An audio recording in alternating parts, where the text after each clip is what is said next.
Hoje é um dia muito importante aqui para esses comerciantes, aqui ao lado do secretário de Desenvolvimento Econômico, Janduí, e dos comerciantes que acabam de receber os contratos e os boxes que vão trabalhar lá no mercado público de Lucena. É a última etapa da entrega dos boxes e agora muito sucesso para eles, que eles possam desenvolver e fortalecer a economia da nossa cidade. Esse é o nosso grande objetivo, fazer um equipamento bonito, organizado e que vocês possam ter sucesso e ganhar para sustentar a família de vocês. Olha, estou aqui com o meu prefeito Léo agradecendo primeiramente a Deus a oportunidade que Deus deu para a gente estar recebendo esse documento.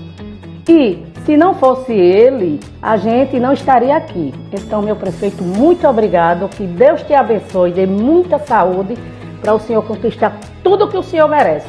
Amém. Amém.